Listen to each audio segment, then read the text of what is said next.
ma Homa Bay koro dwaro mondo piny owacho omany riekni ma osiko ma inyalo tiyogo chutho wach pi oula madarogi kendo ketho mwandugi higa ka higa. Alia Beach nigi ler mar wach.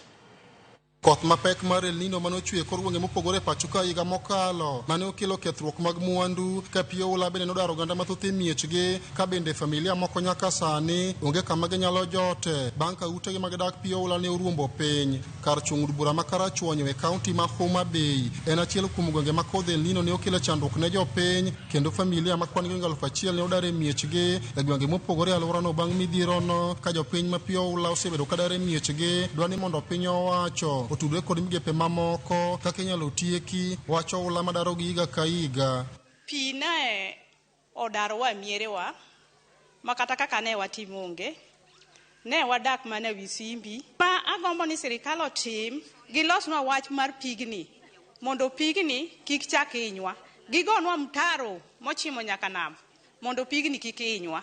Mane kwayo ma an go gima ywago wach pi muketo wakane nikech higa ka higa wadar wakwayo ni mondo mi sirikal okelnwa gima nyalo goyo oula maduong' mondo pi oringo dhi e nam mondo kik wachak wadar kendo kata ka koro kelonwa chiemo to pi to nyalo pi owe darowa pi odhi adhiya mwalo. Gwenge mag Karachuonyo nitie kod aoche mathoth mathoro muomo kendo daro jopiny e miechgi e kinde ma koth chwe mang'eny e pacho ka kendo dwaro nitie mondo many kaka inyalo ger ohinga gi aochego eko mar tieko pi mapong' kendo muomore mathoro daro jopiny e miechgi. To gima duong' mokwongo made waer mondo tim en kunyo wang' aora kech wang' aora ne miyudo ka kodinore to kelo tabu.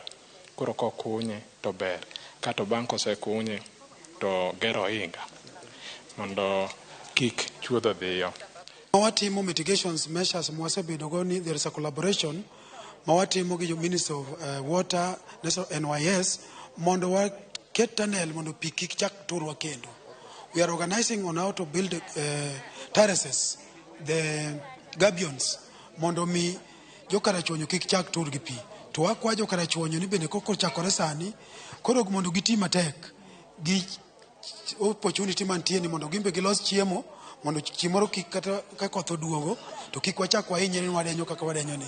Bede migepe ma opogore osebedo ka chulo chiemb kony ka achiel kod mwandu mamoko ne familia ma pi dare miechgi ka migepego wacho ni gitiyo kanyakla mar manyo kaka inyalo tiek chuth wach oula ma osebedo ka daro jopiny alworano. We are doing this now, but we need to sit together as partners and identify a sustainable way.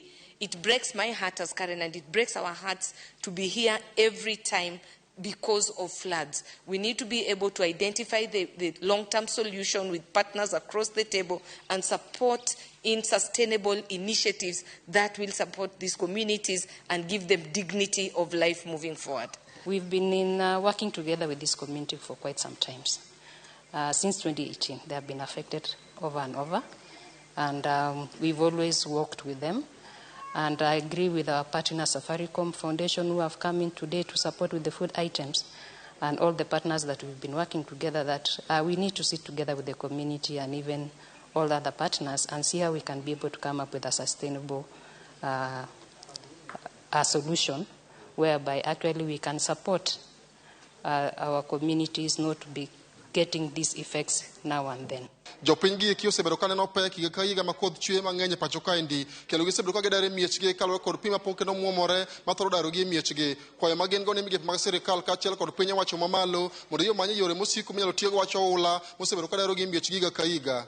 Alia Beach, Ramogi TV, Homa Bay.